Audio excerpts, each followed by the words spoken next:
Sorry, Spidey. Was I supposed to wait my turn?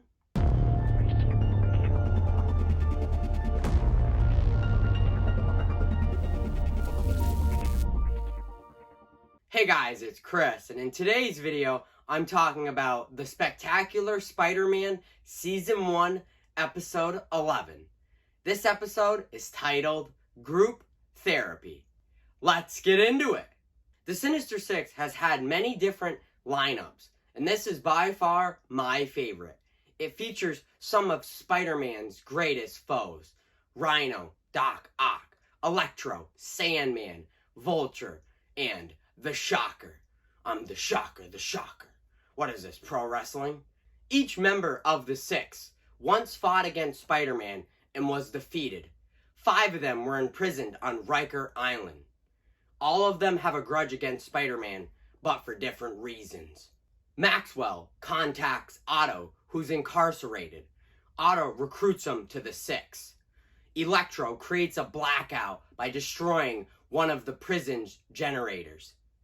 Otto and the villains escape the prison in order to team up and seek their revenge against Spider-Man. They escape the prison with Electro's help, and Hammerhead provides their suits and weapons for them. The Six return to the mainland to lure out Spider-Man. Spider-Man has recently gained an alien symbiote that attached itself to his suit and granted him enhanced abilities. It's always so cool to see the symbiote suit. The symbiote suit is one of Spider-Man's most iconic appearances, and there is a difference between the black suit and the symbiote suit, because this is part of the symbiote storyline. This is the symbiote suit. The Six lures Spider-Man to Times Square and reveals himself to him one by one. Sorry, Spidey. Was I supposed to wait my turn? A group shot of the Sinister Six is subtle, but still imposing. This is actually my favorite shot of the Sinister Six in this episode. This sequence is fun and contains plenty of property damage. The Six defeat Spider-Man with ease, causing the frustrated Spider-Man to escape by hiding in the sewers. Some of the Six follow him into the sewers, but are unable to find him. Later, the Six lures Spider-Man to the Metro Bank. This time, Peter is asleep. The symbiote uses Peter's body against the villain.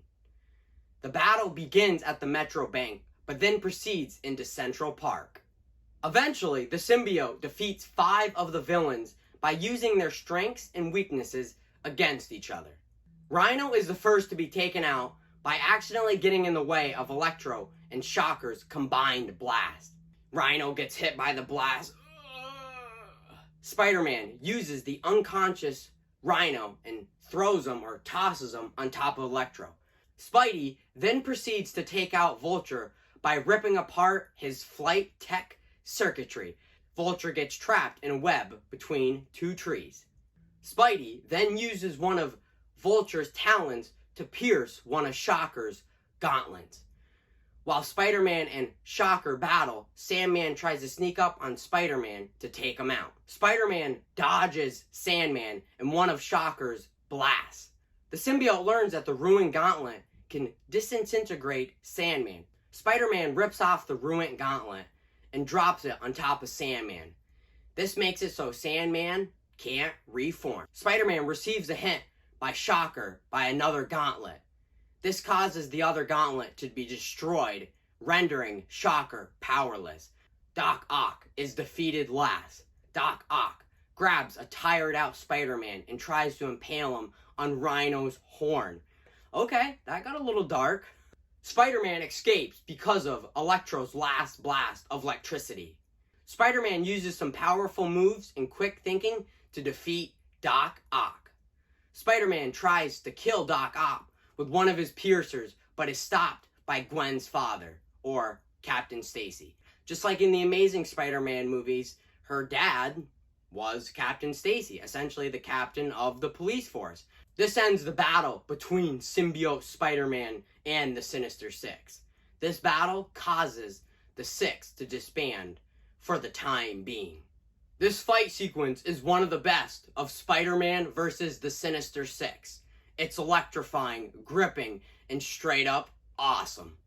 My only complaint for this battle is that Peter is asleep.